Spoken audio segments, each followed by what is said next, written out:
దేవునికి మహిమ కలుగునుగాక.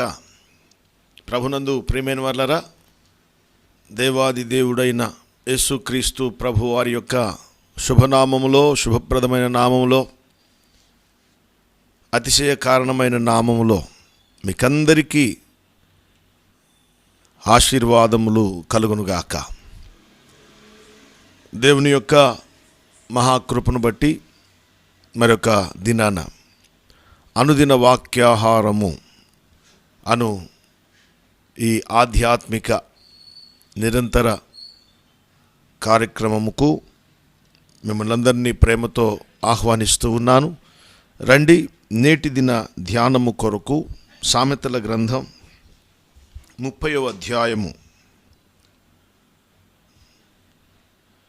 24వ వాక్య భాగాన్ని చదువుతున్నాను. భూమి మీద చిన్నవి 4 కలవు, అయినను అవి మిక్కిలి జ్ఞానము కలవి.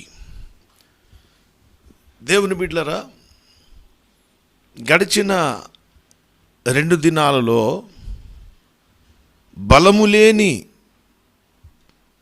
జ్ఞానము కలిగినటువంటి జీవులలో చీమలను గురించి, అదేవిధంగా బండ సందులో నివాసమును ఏర్పరచుకున్నటువంటి, నివాసములు కల్పించుకున్నటువంటి కుందేళ్లను గురించి మనము జ్ఞాపకం చేసుకున్నాం.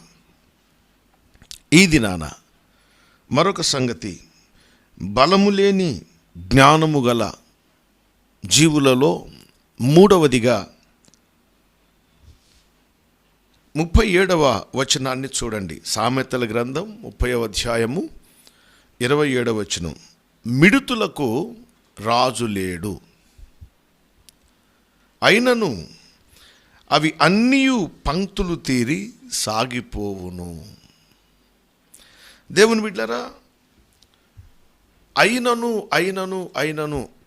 అనే ఒక మాట, చీమలు బలములేని జీవులు అయినను, చిన్న కుందేళ్ళు బలములేని జీవులు అయినను, 3వది మిడుతలకు రాజు లేడు అయినను. అయినప్పటికీ కూడా అవి ఏ రీతిగా ఉన్నవో వాటిని గురించి బలహీనమైనవి, జ్ఞానము కలిగినవి, వాటిని మనము పరిశీలన చేసి వాటి యొద్ద మనం నేర్చుకోవలసిన సంగతులను జ్ఞాపకం చేస్తున్నాడు. మిడుతలు, ఈ మిడుతలకు రాజు లేడు. అయినప్పటికీ కూడా అవి పంక్తులు తీరి సాగిపోతున్నాయి. మొట్టమొదట పంక్తులు తీరుట, పంక్తి అంటే వరుస అని అర్థం, వరుస. రెండవ లక్షణం ఏమిటంటే ఇవి ఆగిపోనివి, ముందుకు సాగిపోతూ ఉన్నాయి. వారికి రాజు లేడు, అయినప్పటికీ సాగిపోతున్నాయి. వాటికి రాజు లేడు, అయినప్పటికీ పంక్తులు తీరి సాగిపోతున్నాయి. అంటే ఒక క్రమశిక్షణతో కూడిన ఆధ్యాత్మిక జీవితము కలిగి విశ్వాస యాత్ర కొనసాగించుచున్నాయి అనటానికి సూచన. రాజు లేకుండానే పంక్తులు తీరి ఉన్నాయి, రాజు లేకుండానే ముందుకు సాగిపోతున్నాయి, ఆగిపోలేదు. బలహీనమైనవి, మాకు రాజు లేడు, నాయకుడు లేడు, మమ్మల్ని పరిపాలించేవాడు లేడు అని ఆగిపోలా.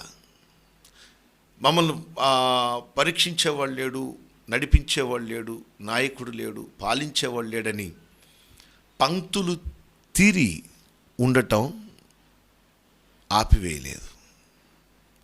దేవుని బిడ్డలారా, ఈ విషయాన్ని మనము చాలా తేటగా గమనిద్దాం. ఆత్మీయ జీవితంలో మనము నేర్చుకోవలసిన ఒక చిన్న సంగతి ఇది నాన్న జ్ఞాపకం చేస్తాను. ఏమిటంటే, రాజు లేనటువంటి మిడతలు పంక్తులు తీరే విషయంలో, సాగిపోయే విషయంలో శ్రద్ధ కలిగి ఉన్నాయి. మనకు నాయకులున్నారు. సంఘానికి ఎఫెసీ పత్రిక 4:12 చెప్పబడినట్టు, క్రీస్తు శరీరము క్షేమాభివృద్ధి పొందునట్లు, పరిచర్య ధర్మము జరుగునట్లు ఆయన కొందరిని అపోస్తలుగాను, ప్రవక్తలుగాను, సువార్తికులుగాను, కాపరులుగాను, బోధకులుగాను, ఉపదేశకులుగాను నియమించాడు. వీళ్ళు మనకు నాయకులు, సంఘానికి నాయకులు. వీరు సంఘ నాయకులైనటువంటి వీరు ఖచ్చితంగా క్రమశిక్షణ కలిగే ఉండాలి, క్రమశిక్షణ కలిగి జీవించాలి, కొనసాగించాలి, ముందుకు సాగిపోవాలి. దేవుని బిడ్డలారా, కానీ మనకు నాయకుడు ఉన్నప్పటికీ కూడా మనము క్రమశిక్షణతో కూడినటువంటి జీవితాన్ని కొనసాగించటంలా, సాగిపోయే విషయంలో మనము జాగ్రత్తగా పడటంలా, సాగిపోయే విషయంలో మనము సాగిపోతున్నామో లేదో, మన ప్రయాణం ఆగిపోయినట్టుగా ఉన్నదేమో. ప్రయాణం ఆగిపోవటం అంటే ఎక్కడున్నోళ్ళు అక్కడే, ఎక్కడ వేసిన గొంగళి అక్కడే అంటారు చూసారా? ఆ విధంగా నేను ఈ మాటను ఉపయోగించాను. దేవుని బిడ్డలారా, సంఘము సంధ్యారాగము చూపట్టుచు చంద్రబింబమంత అందము గలదై, సూర్యుని అంత స్వచ్ఛత కలదై, వ్యూహిత సైన్య సమభీకర రూపిణి, వ్యూహము కలిగి సైన్యముగా, వ్యూహిత సైన్య సమభీకర రూపిణి, ఆ రీతిగా సంఘము ఉండాలి. ఆ రీతిగా సంఘం ఉండాలి. దేవుని బిడ్డలారా, బాగా గమనించండి. మార్కు సువార్తలో మనము ఒక చిన్న సంగతిని జ్ఞాపకం చేసుకుందాం. యేసు ప్రభు వారు వాక్యపరిచర్య చేస్తూ ఉన్నారు. చక్కగా ఆ వాక్యాన్ని వింటూ ఉన్నారు. గొప్ప జనసమూహము చూచి వారు కాపరి లేని గొర్రెల వలె ఉన్నందుకు వారి మీద కనికరపడి వారికి అనేక సంగతులను బోధింపసాగెను. చక్కగా బోధ చేశారు. అందుకైన మార్కు సువార్త 6:37 చదువుతున్నాను. మీరు వారికి భోజనము పెట్టుడనగా వారు, మేము వెళ్ళి 200 దేనారములు రొట్టెలు కొని వారికి పెట్టుదుమా అని ఆయనను అడిగిరి. అందుకైన, మీ వద్ద ఎన్ని రొట్టెలు ఉన్నవి? పోయి చూడని వారితో చెప్పాను. వారు చూచి తెలుసుకొని 5 రొట్టెలు 2 చేపలు ఉన్నవనిరి. అప్పుడు ఆయన పచ్చిక మీద అందరూ పంక్తులుగా కూర్చుండవలెనని ఆజ్ఞాపిస్తున్నాడు యేసయ్య. పంక్తులుగా కూర్చోవాలి, పంక్తులుగా కూర్చోవాలి. దేవుని బిడ్డరా, వాక్యాన్ని భుజించే విషయంలో, ఆహారాన్ని భుజించే విషయంలో క్రమశిక్షణతో కూడిన ధ్యానము, క్రమశిక్షణతో కూడిన వాక్య ధ్యానము. అదే కాకుండా ఇర్మియా గ్రంథంలో ఈ మాట కూడా చదువుతున్నాను. 50వ అధ్యాయము 14వ వచనంలో, ఆమె యెహోవాకు విరోధముగా పాపము చేసినది, విల్లు త్రొక్కువార్లరా, మీరందరూ బబులోనుకు విరోధముగా దాని చుట్టూ యుద్ధ పంక్తులు తీర్చుడి. యుద్ధానికి పోయే విషయంలో పంక్తులుగా, వరుసగా. అదేవిధంగా భోజనమునకు కూర్చున్నప్పుడు పంక్తులు పంక్తులుగా క్రమమునకు కర్త నజరీయుడైన యేసు పరిశుద్ధ స్థలములో సన్నిధి రొట్టెలు క్రమముగా ఒకదాని మీద ఒకటి పేర్చవలెను అనుంది వాక్యంలో.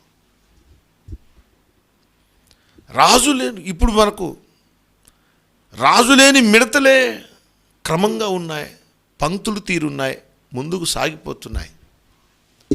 దేవుని బిడ్డలారా, మనము ఆత్మీయ జీవితంలో మనం నిజంగా ముందుకు సాగుతున్నామా?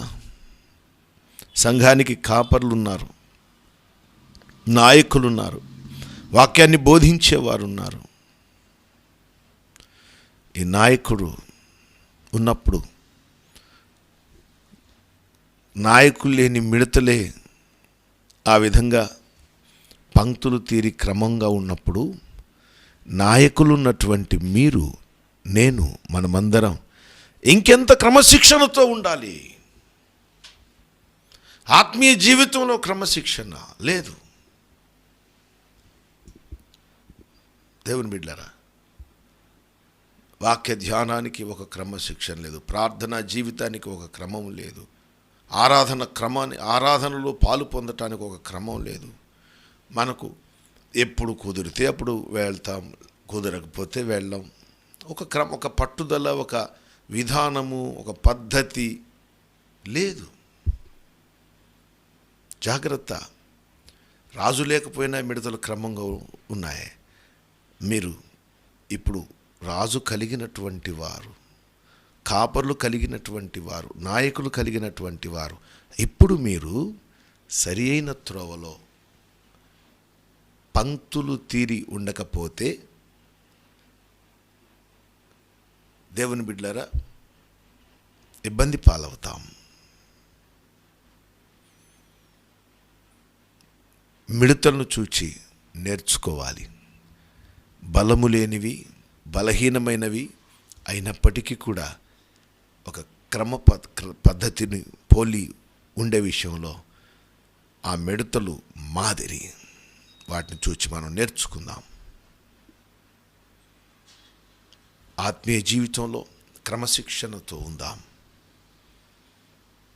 దైవదేవుని పొందుదాం. దయగలిగిన తండ్రి, మీకు వందనాలు, స్తోత్రం చెల్లిస్తున్నాం.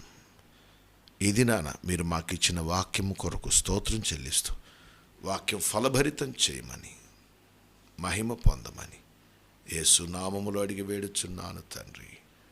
ఆమేన్, ఆమేన్, ఆమేన్. తండ్రి, కుమార, పరిశుద్ధాత్మ త్రియేక దేవుని దీవెన సదా మనకు తోడే నడిపించునుగాక. ఆమేన్. వందనాలందరికీ.